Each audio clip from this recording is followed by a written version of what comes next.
Tara from Wild Bird Farm. I garden here in Zone 5 in central Iowa. We are here in early April and we are going to talk about mountain mint today.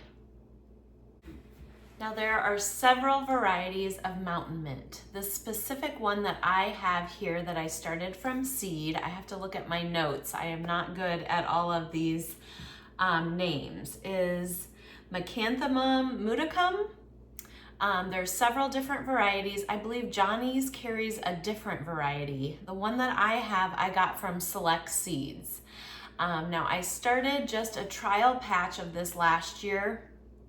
It grew well. I didn't have great germination last year or this year. I'll show you that in a little bit. But it's great for the pollinators. It's a perennial here, I believe in zones 5 through 9, but I'll double check on that and put it here on the screen if that's different. So I had a small trial patch. I probably only had 12 or 15 plants last year because I didn't have great germination. I had put them out just at the end of one of my annual rows. I was just testing them out. I did not stake it, and we'll see how the second year plants do, but first year plants definitely would benefit from staking. I used a little bit in bouquets, but really it didn't push anything out till late in the season. So I think this is one perennial that you'll need to get established, and it'll bulk up a little bit. Now with this being in the mint family, you may have concerns that it's gonna spread like crazy, like we all know mint does. From everything I've read, especially the mudicum variety that I am growing, it will form a mound. It will spread out to be a nice clump, but it's not invasive. Definitely do your research where you're at and also the variety that you're thinking about growing. But from everything I've read, I feel very comfortable with this, even seeing it come back in year 2. As I said, I planted it out at the end of one of my annual rows. As we were getting ready to rework that area this year, if you missed that, I have a video on it. But as we were getting ready to rework it, I dug up those plants and I relocated them out to the pollinator strip. And it looked like they were definitely a little bit larger than when I planted them, but nothing was spreading. I didn't find any outside of that very small, probably like 3 by 5 area that I had them in. They were very easy to dig up and move. We'll actually head outside here at the end of this video to check on them because I moved them probably 3 weeks ago, almost a month ago now, so it was pretty early in the spring. We're still getting frost here, but they're pretty hardy. Again, they're perennials, so I wasn't too concerned about moving them that early, but I haven't been out to check on them. So we'll go out and see if we can find them out in the pollinator strip. Reading just a few more details on the Select Seeds website. This is expected to get 2 to 3 feet high with 3 feet wide. They can grow in full sun to part shade, regular, moist, well-draining soil, and their blooms are pale pink tubular flowers with silvery bracts.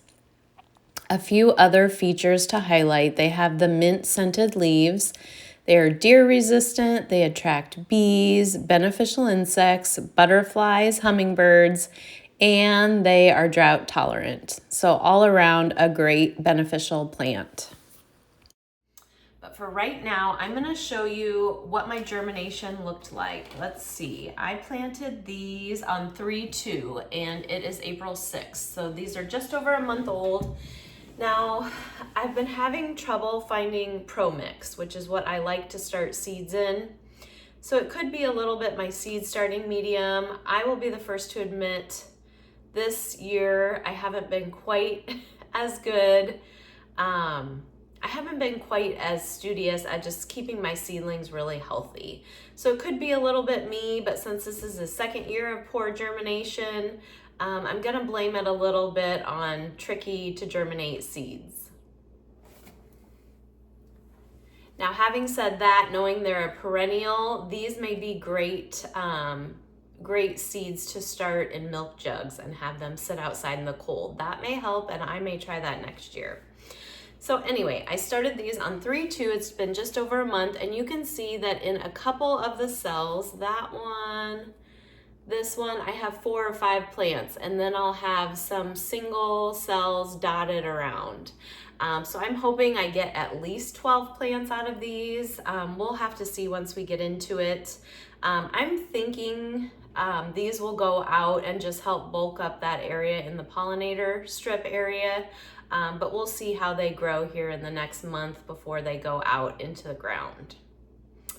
All right, so I am going to get my camera set up so you can see my workspace here, and we will get these divided and into some fresh soil. Okay, that's kind of a funny angle, but hopefully you can see me. Now this just came with one of my cell trays. I call it a dibbler. I don't know if that's the right name. You can easily use a plastic knife. I use that just about as much. But all we're gonna do, now let's back up a bit. I could use this tray and just break up these cells that have multiple and spread it out. There's a little bit of algae growth on the top and some, I don't know if it's mold. It just looks like this cell tray has maybe gotten oversaturated at some point. So I'm gonna put them in fresh soil and hopefully take a little bit better care of them. So the ones that there is just one, this is gonna make it real easy. I'm gonna get rid of a lot of that soil, but you can see those roots are clinging on to quite, there's a pretty good root system under there. So we're just gonna pop these. Now I did pre-moisten this soil, but I may need to take a little bit of it out depending on how much root growth is on some of these starts. So we've got that first one in. Try and back it up a little bit so you can see what I'm doing. Mountain mint, as well as other mints, is absolutely wonderful as a pollinator plant. Now, while I said I didn't have a lot of these, plants. I only had 12 or 15 last year. Lots of butterflies, bees, lots of active pollinator life around those plants. I think I read that hummingbirds like them too, so I'll have to pay a little bit more attention to see if I see some of those this year.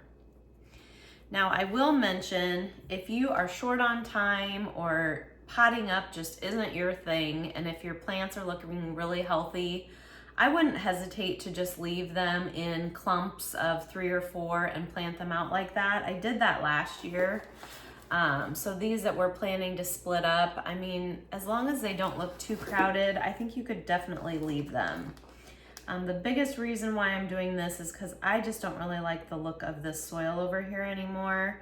And I was also kind of curious, they haven't grown a lot, so it's good to see nice root balls under the soil surface here because they haven't put on a lot of top growth.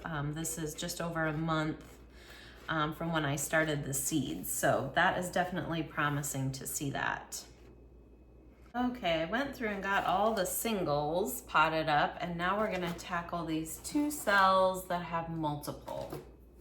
So I am going to carefully pull up the entire cell. And since we saw that these have pretty decent roots going, this might be a little bit trickier to divide, but we'll see how we do. So I'm just going to carefully loosen up the soil. It's kind of in one mass, so we'll see. I should have 4 plants here if we can get them apart.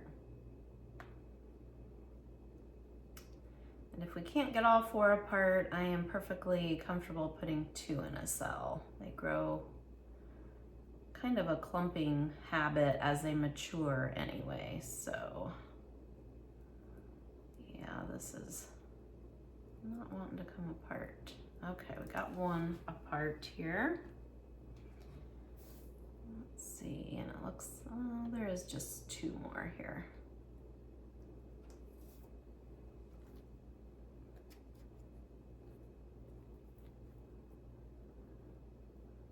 So I'd love to know below if there are any types of mint you can't live without. Oops, I just pulled that whole guy up. can't get his root all the way down. You know, keeping in mind that most mints we want to keep contained in a container,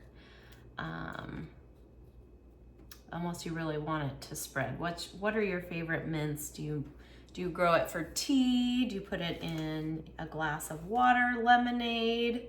I'd love to know how you use your mints. Now, I believe I read this is open pollinated, so I can save my own seed if I would like to do that in the fall. I will be interested once I have a little patch established to see if it self-sows at all, or possibly like other mints, it might spread from the roots. That'll be interesting to see kind of its habits since I haven't grown it for too long. Okay, just filling in where I have a little bit of low soil here. So let's see, 10. We have 12 so far. We're gonna dig into this last, turn it so you can see it, this last cell here. Looks like this one might have 3 or 4 as well.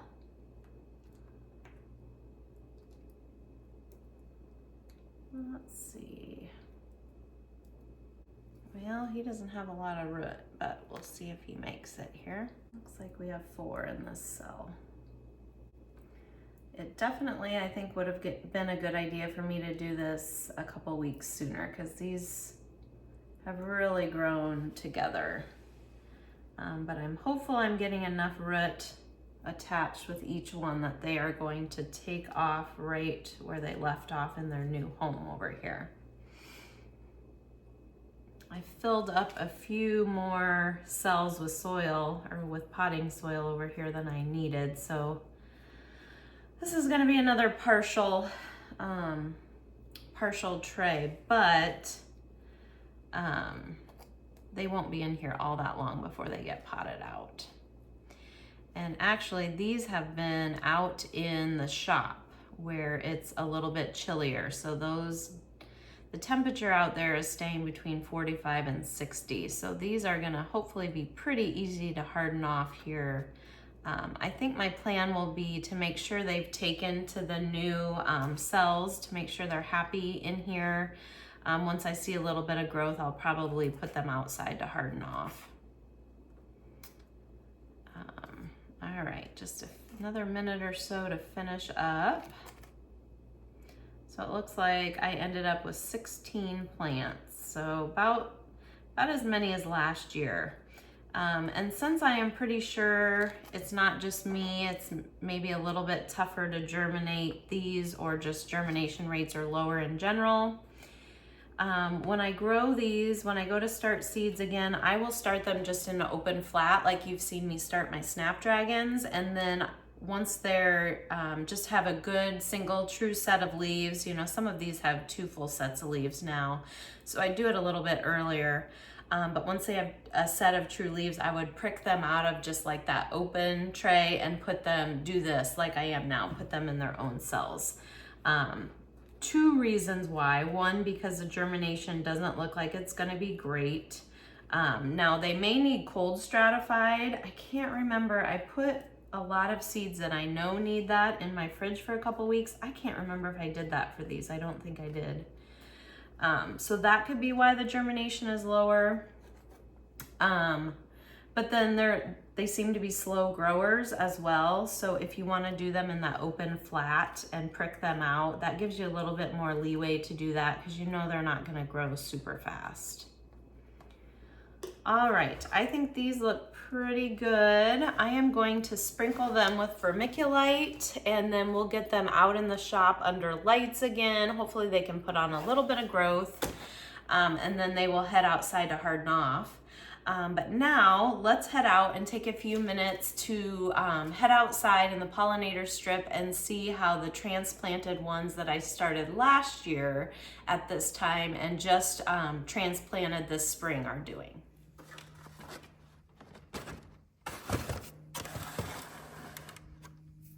It took me a little bit to find them. Let me turn the camera around and I'll show you how they're looking. Okay, I still haven't spotted all the clumps, but I know this is one. coming back. And then down here where we have a couple of stalks, there's some more. Down here, there's some more. So they do form a small clumping habit. So that's why even more, I think if you didn't want to separate yours out, that would be okay. Let's see, I think back there is mostly yarrow. I think I must have put some up here as well. But I'm not immediately seeing one. I know I wouldn't just put it 3 straight in a row, which is what it looks like right now, but I wonder if I put a couple in front or in back, but time will tell as things get growing a little bit more. This is again the pollinator strip, which doesn't look like much now, but really is going to push out some great growth, I believe, this year. That wraps up this video. Let me know below what types of mint you enjoy growing and if you're going to try one of the varieties of mountain mint this year. And also let me know where you enjoy planting it, because I'm wondering if I should put a clump or two up in our home landscaping to draw some pollinators up there, or if I should put the bulk of it down here in the pollinator strip. All right, from me and the kitties who's climbing my leg, until next time.